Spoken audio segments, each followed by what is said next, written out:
G'day everyone, my name's Barney and today I'm going to show you how to make Stacker inside P5js. So the idea behind this game is we're just going to have our screen and then we're going to create some little blocks that will be on the screen, and we're going to have another block that starts moving back and forwards across the screen, and then when you press the space key, that block is going to stop where it is, and if it's inside the bounds of the block beneath it, then it's going to be placed. If it's overhanging, then this overhang area is going to get cleared, and then the next block that comes along is going to be the size of the block that we saved from the last time. So if some of this gets knocked off, then the new block is only going to be that wide.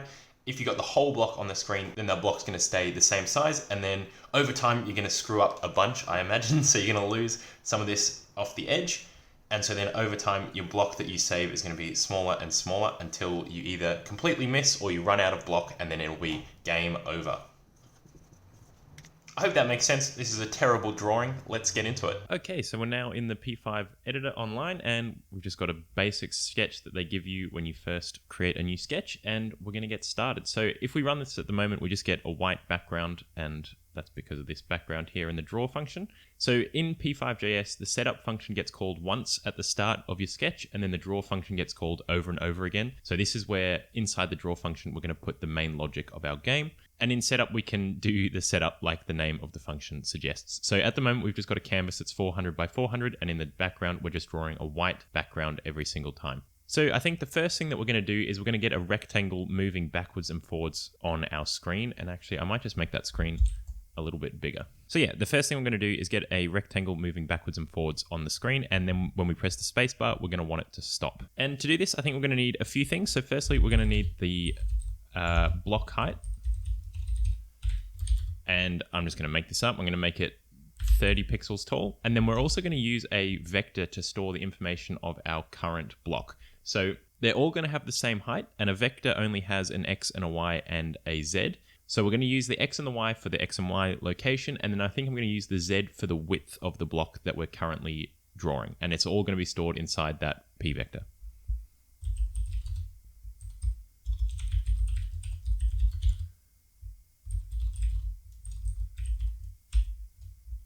Now I've just remembered I was going to use this create vector function. That's part of P5 though, and so that's not available until after the setup has run or inside the setup itself. So we might create the current block inside the setup.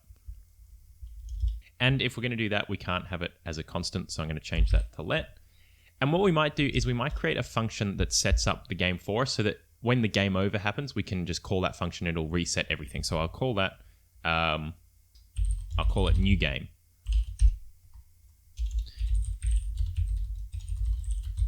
So then we can create that function, and then inside it we can set our current block, and we can use the create vector function to set it as a vector.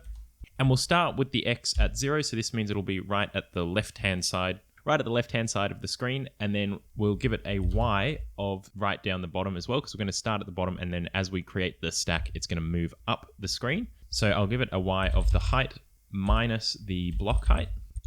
And then for the width of the starting block, we might just define that as well.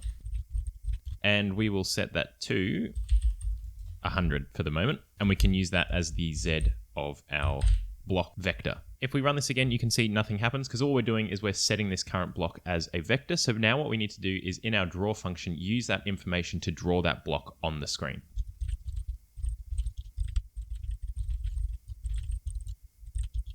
So what I've done is I've created a draw blocks function here, and as you can see, I'm just drawing a rectangle, and the X of the rectangle is the current block X, the Y is the current block Y, the width is stored in the Z of that current block vector, and then we're using the block height as the height of our block. I'm not calling this draw blocks function anywhere yet, so in the draw function, I'll just add that in. And so now when we run this, we should see we get a block down in the bottom. Now this block is definitely not long enough because that's going to be way too hard. I'm going to bump up the block width to, I guess, 300 to start with. So it's about half the size of our, well, it's exactly half the size of our screen. So that should make it a bit easier to start with. And now what we need to do is we need to actually make this move back and forwards. So the way we're going to do this is we're going to keep track of which way the block is traveling, because once it hits one edge, it's got to turn around and come back the other way. And so I've just created this block direction variable here, and I've set it to 1. All this is going to do is going to flip between 1 and -1 each time it hits one of the edges. And then we're also going to need a block speed, and this is actually going to ramp up over time, so it's going to get harder and harder for you to get the stack going. So for the moment, I have no idea what this should be. I guess we'll figure it out eventually, but I'll start with 5. No idea. So one thing we're going to do, because these are both going to change over time, when we reset the game, we're going to have to set them back again. So just before I forget, I'm going to go into the new game function, and we're going to set the block direction back to 1 and the block speed back to 5. Now, we should probably have values that are constant that dictate the starting values, but I'm just going to be lazy. If you want to refactor this, please go ahead. As I said before, there's a link in the description where you can grab this code and you can fix it up as much as you want. So to get this block moving, we've got a draw blocks function, but we might need an update block function. So what we want to do is we're going to add to the block's X location using the speed and the direction variable to figure out which way it needs to go. And then after we've done that, we're going to check to make sure it hasn't hit one of the edges. But first we need to update the current X location. And that's as simple as adding into the X location the block direction times the block speed. And now we need to handle when it hits one of the edges. So if the X location is less than 0, that means we've hit the left edge. So remember, the block X and Y refers to the top left corner. So once the X location is less than 0, it means that top left corner has gone off the left of the screen. And if that's the case, we want the direction to be 1 because an increasing X is moving to the right. And then if the right-hand corner, so this top right corner, has gone past the width of the screen, it means it's hit the right side. So then we want the block direction to be -1, which means it'll send it back towards the left. Now, because this block X refers to the top left, we also need to add in the width of this block to make sure that we're checking this top right-hand corner hitting the right-hand side of the screen. So we've got the block X plus the block, current block, Z, because the Z is the width of the block, and if that is greater than the width of the screen, then we want the block direction to go back to -1, which will put it to the left. And so now inside the draw function, we want to update the block before we draw it. And so we can just put that function in there, and now when we run this, we should see our block bouncing back and forwards between the left and the right edges. But as you can see, that's moving pretty fast, so I'm going to actually put this speed all the way down to 1, I think. Oh, and it didn't change because we call the new game function in the setup, and that's still 5. So this is what I was talking about, where we might want to define this somewhere else. And in fact, we could just define it in one position because that new game function gets called at the start of the game. So we can just declare these variables up here, but not actually set them until the new game function. So now when we run this, that block should be moving. Wow, okay, that's that's a little slow. Might be a bit too easy. So we'll set it to 2 and just leave it at that for the moment. But like I say, each time we place a block, that speed is going to increase, which is going to make it a much harder game. So now that we've got this moving back and forwards, I think the next thing to do will be to try and make it stop when we press the spacebar and then create the next layer of block above it. And the way we're going to do that is very simply with the key pressed function. Actually, we'll use the key released because this is going to be a very precise game. So we're going to have it on the release. So you can hold down the spacebar, and then as soon as you release it, it's going to plonk our block down exactly where it is. So this function gets called every time a key is pressed. So we need to make sure that it's the spacebar that's being pressed, or released, I suppose. And to do that, we can just check if the key variable equals space. It's as straightforward as that. And if it does, we're going to want to trigger some sort of function that places our block. So we're just going to say place block, and we need to actually create that function. So right down the bottom, I'm going to create a function called place block. The way this is going to have to work is we're going to have to store all the previous blocks in some sort of array. And I think the easiest way to do that is just to create an array, because each block is just going to be a vector. So we can just say let placed blocks equal an empty array. And again, we're going to have to make sure we set this in the new game. So we got placed blocks is an array like that.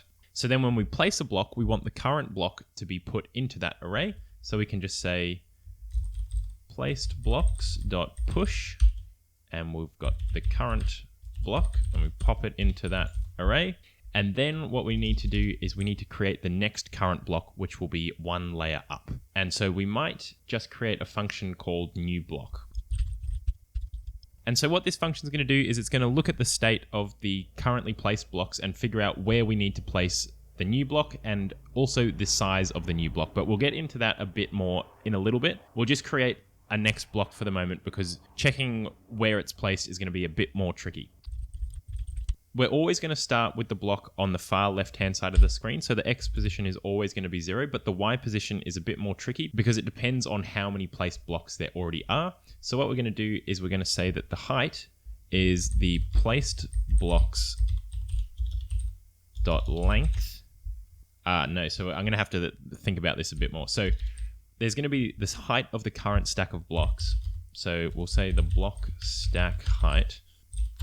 And that's going to be equal to the placed blocks dot length times the height of the block. And so then our Y position is going to be the bottom of the screen, which is the height of the screen, minus the block stack height, minus one more block height for the current block. So we can actually make that a bit more simple by just adding 1 to this length, and that will account for the current block as well. And that's the height of the full stack, including the current block. And then our Y position is just the height minus the block stack height. And then our width, for the moment, we're just going to put in the block width. But this is where I say we're going to have to figure out how wide the block should be based on whether we've nailed the positioning of the block or whether we've lost some of our block because we've overlapped. So we'll get into that a bit later, but for the moment, we're just going to use the default block width just to make sure everything's working. And then in our place block function, we want to create our new block. And we want to make sure we're creating it after that we've put the current block into that place blocks, because otherwise we're going to lose that information down here. Okay, so now when we run this, we should be able to press the spacebar, and we are, I think, placing blocks, but our draw blocks function is currently only drawing the current block. So we're going to have to fix that up. And I think while we're in there, you can see our current block is just a white block, but that's a bit boring. I think what we should do is make the stack one color, the already placed blocks one color, and then the current block that we're moving should be a different color. So I'll show you how to do that inside our draw blocks function right now. So I think the easiest way to do this is just going to be doing a for loop. And in fact, I think we can do this much nicer than the whole let I thing. We can use some of the JavaScript wizardry that is we'll just call it block of placed blocks. And what this will do for us is instead of us having the index into the array and then having to get the element out of the array, this block is already one of our vectors that's inside the array. So we're not screwing around with the index into the array, we're just getting the actual block itself. And then we can do essentially exactly this, but instead of using the current block, we're just using our block out of our array. So now when we run this and we press the spacebar, you can see our previous blocks are being drawn, but like I said, they're all white and that's a bit boring. So we're going to fix that up now. And the way we're going to fix that is our rectangle. Before we draw the current rectangle, we're going to set the fill to, I think we'll make it red, the current block, and then we might make our placed blocks nice and dark color, I think. So we might go for something like that, and we'll see what that looks like. So our current block is red, and then when we place it, it goes to a dark gray, and then we've got our stack of blocks appearing each time we press the space. But as you can see, there's all these overhangs here, and that's not on. That's not a very structurally integral stack. So what we need to do now is when we place a block, we need to check with the block beneath it how much of it actually overlaps. Because you can see here, this first stack here on the left, we are overlapping a little bit here, and so that should have been cut off. And so our stack only goes to where it overlaps the one beneath it. And so we can do that check when we're creating this new block here, because this is where we're putting in our block width. And so to check it, we're going to have to get the block beneath us, which is in our placed blocks, and then figure out what is going on. Actually, we might do this in the place block function. I think that makes more sense because the new block is just creating a new block. But in here, we've got access to all of the block information and we can figure out what the new width should be and pass it into the new block. And on that note, I'm just going to add in a parameter called new width and replace this block width with new width. And then we're going to have to pass that in here as well. And for the moment, and so now we've got to figure out what that new width is going to be. So what we can do is we've got our placed blocks here, and before we push in that current block, we're going to grab the previous block. So we're going to say const prev block is the placed blocks, and the index of that last block is going to be the placed blocks.length -1, because the length is 1 longer than the actual index of the block that we want, and that should get us our previous block. And then what we can do is we compare the left and right edges of our current block with the previous block. Essentially what we got to do is we've got to take the maximum of the left edge and the minimum of the right edge, and that will be our width. So to that end, let's find the minimum x location for the left edge, which will be the minimum between the previous block.x and for the left edge, we want the maximum because the minimum one is the one furthest to the left, and we need the one furthest to the right, which is going to be the maximum value. So the left edge is the maximum between the previous block x and our current block x, and then our right edge is going to be the minimum, because the minimum is going to be the furthest left one, and it's the minimum between the previous block .x plus the width of the block, and I spelt prev with a B, I made it the brev block. So the previous block x plus the previous block, I can't type today, previous block.z, that's the right hand side of that previous block, and we want to compare it with the current block.x plus current block.z, and that is such a shame. It goes over the the width of the screen. But so what we're doing is we're finding the minimum of the right hand side of the previous block and the current block, and so now using this left and right edge, we can figure out the new width of our next block. So we can say that the new width is equal to, and the right hand edge is going to be the bigger value, so the right edge minus the left edge, and so that new width will be passed into our new block function, and our new block should be fitting exactly over. So I'll run this, but I've just thought of something that we'll need to fix. So I'll show you the problem I just thought of visually, because I think it'll be a lot easier to explain. But so we've got the current block, we get an error. So let's have a look at what that error is. Of course. So when we have no blocks in our placed blocks, then we're not going to be able to get the previous block. So we're going to have to check to make sure we've got a previous block before we do any of this stuff. So what I'm going to do is I'm going to say let the new width equal the default block width. And then what we're going to say is if we've got a previous block, then do all these calculations using that previous block to figure out what the new width should be. And so we can get rid of that const because we've already defined the new width up here. So what we're doing is we're saying the new width should be the block width, and then if we've got a previous block, then we can figure out what the new width should be, but by default it'll be that block width, and then we push the current block into our place blocks and then create our new block with that new width as well. So this was a different problem that we ran into, but the other problem I wanted to show you should be quite evident when I place these blocks. So I'm going to place this block, and then the next block starts, and if we overlap it, you can see our new block is the correct width, but the block we placed has got the overhang still, and that is a problem. So what we're going to do is once we've finished figuring out what our new width should be, we actually need to apply it to our current block before it's placed into the place blocks so that it is visually correct. So we lose the overhang wherever it is. We can do that as simply as current block.z equals new width. And in fact, I think we might have another problem here as well. So we'll run this. I think it should be quick to fix, but I'll show you what I'm thinking.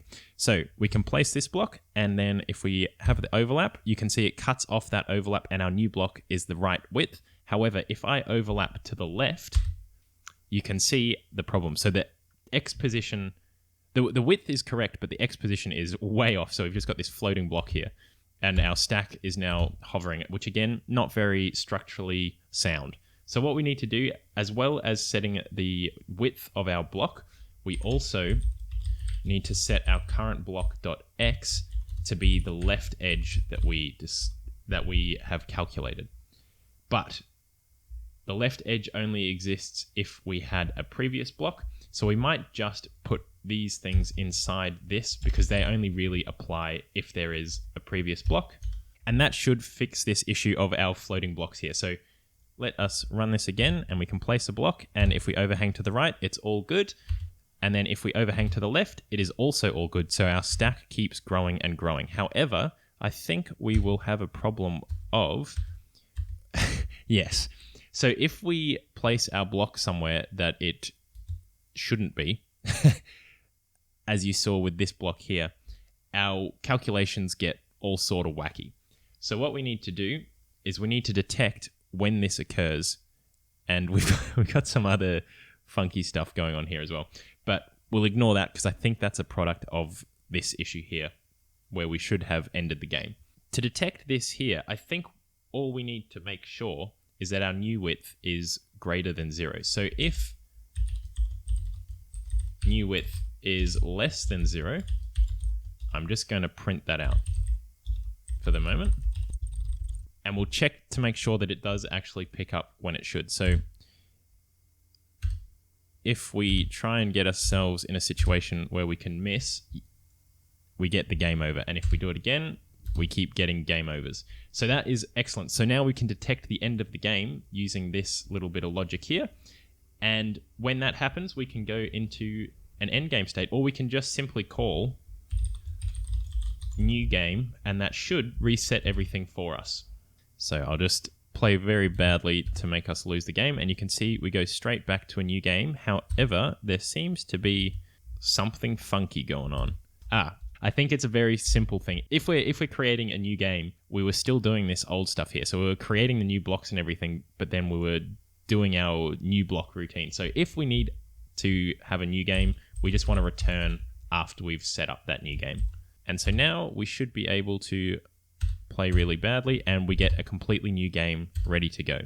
And so our game is pretty close to being done here. All the fundamentals are here. There's just a few little things I want to polish up before this video is over. So firstly, you'll note that the blocks aren't speeding up the higher the stack gets, so it's not actually getting any more difficult. So you can do a pretty high stack here. The other thing we need to do is a win condition. So if you get all the way to the top of the screen, which as I say, is quite easy at the moment because of how slowly these blocks are moving. Well, then what we want to do is we want to say that you've won. Congratulations, all of that. We might create an end game screen as well. So when you do lose, instead of just going straight into this new game, it'll say you lost. And the last thing I want to do is put a little score in the corner saying how many stacks you've got. And that way we can say when you lose how high your stack was, and we can have a complete game. So I think the first thing we're going to do is we're going to work on putting in the score, because I think that will be quite straightforward. So all we're going to do is when we're drawing the blocks, maybe down the end here, we can just create text using the text function in P5js, and all we have to do is pass it the value that we want to display, which is the placed blocks dot length and where we want to display it. So I'm thinking just pop it in the top left corner, nice and simple. So we'll give it an X of, 30 and a Y of 30. I'm just making these values up. But now when we run this, you can see we get a score of 0, a very, very small score of 0. And then each time we put down a stack, you can see that value increases. And so that our score is directly linked to how many blocks we've placed. But what we can do is in the setup, as you saw, it was very small text. So just after we've created the canvas, we can say text size, and we'll say 30 as well. I don't know if that's going to be...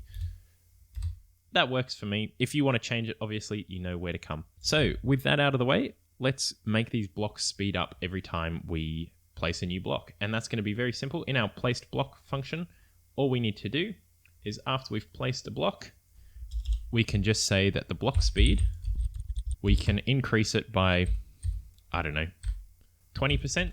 So each time we place a block, that block speed is going to get a little bit faster, and that should make it a bit more tricky each time your stack grows. So let's try it. So you can see they're definitely speeding up, and oh god, it makes it a lot harder. That might be a bit too much of an increase. So we'll try 1.1. Of course, this is a value that you can tweak yourself, absolutely. So just grab the code from the description and you can come here and tweak all of these values and make it exactly how you want it.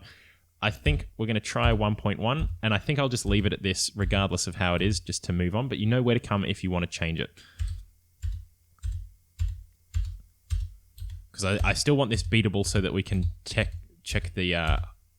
I think I screwed it up at the last one there, but I still want it beatable so that I can check that we can have the win condition and the congratulations screen. So on that note, we're going to work on the lost game screen first, and then we can work on the winning screen. So at the moment, in our draw function, we're always just drawing the blocks and updating the blocks, and so we're always in the playing state, essentially. But what we're going to do is we're going to create a little state variable that will keep track of what state our game is in, and that way we can selectively draw different things on the screen.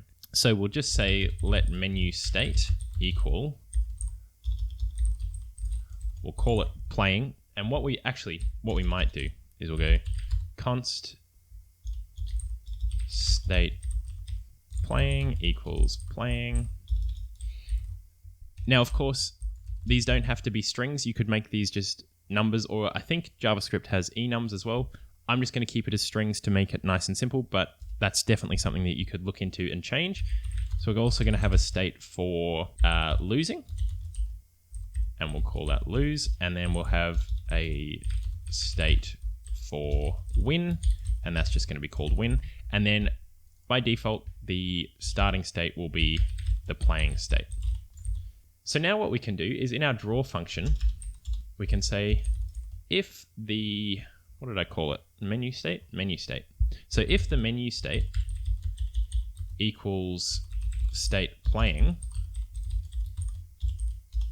then we can do all of this, which shouldn't have changed anything. So if we run this, you can see it's still the exact same as what it used to be, and that's all good. But now what we can do is we can say else if menu state equals state lose, and then we can draw our lose screen here, and then else if menu state equals state win, and we can put that in here. Okay, so now what we can do is we can set these states when we have either the win or the lose condition. So that will be done down inside the place block function. We've already got the lose condition sorted. So if the width of the new block is less than 0, then we, at the moment, are putting it into a new game. But what we can do instead is we can say menu state equals state lose. And then the win condition is going to be that the height of our block, of our new block, is above the top of the screen. So if that happens, then we've reached the maximum stack size. And so then we want to enter the win state.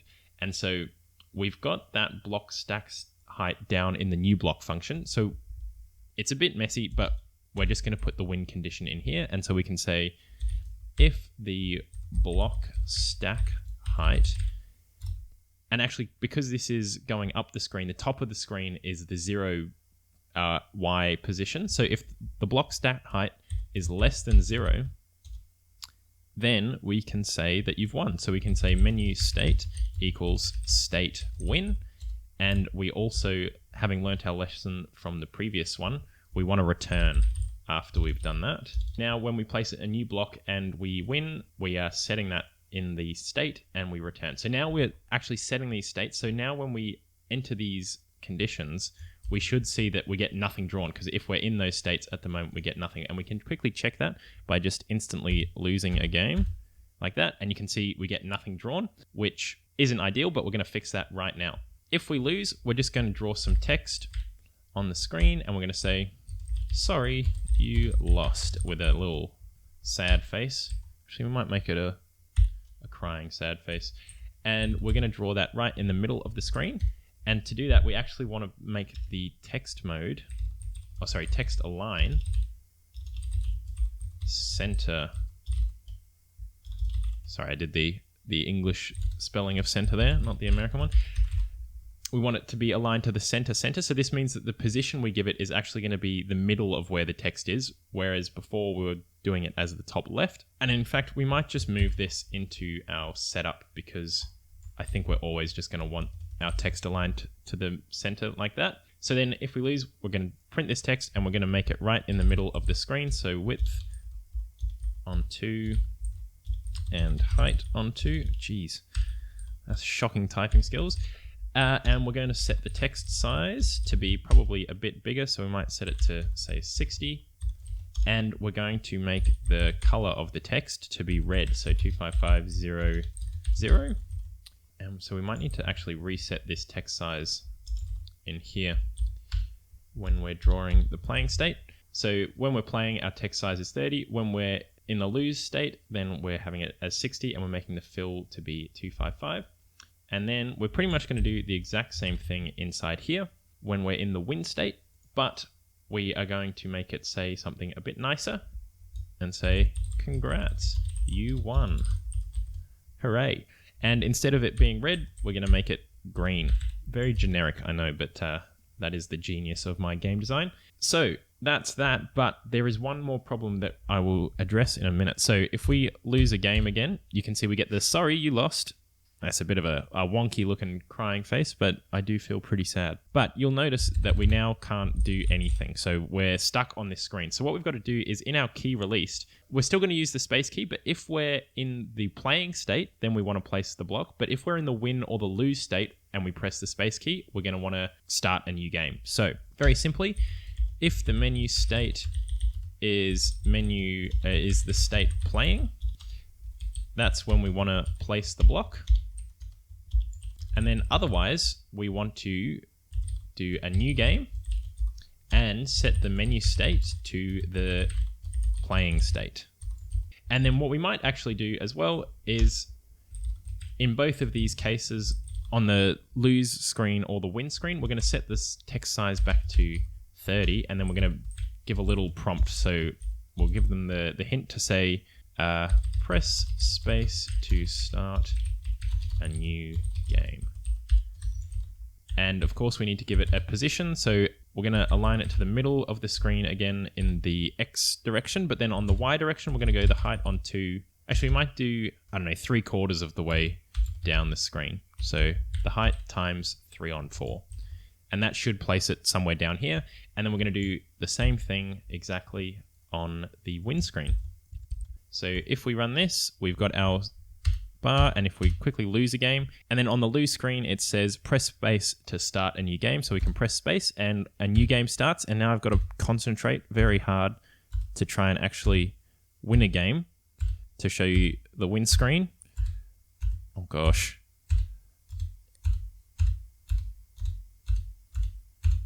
Oh no.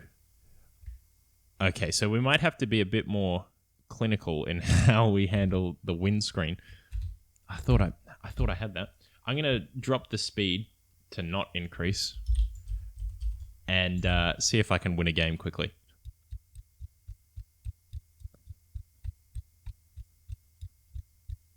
So we should have detected a win by now, but for some reason we're not getting that. So I'm gonna have to revisit the win. So I completely lied to you when I said that the block stack height being less than 0 is the win condition, because the stack height is just the height of the stack, and we're actually subtracting it from the height here when we're creating the current block. So it should actually be checking if the block stack height is greater than the height of the screen.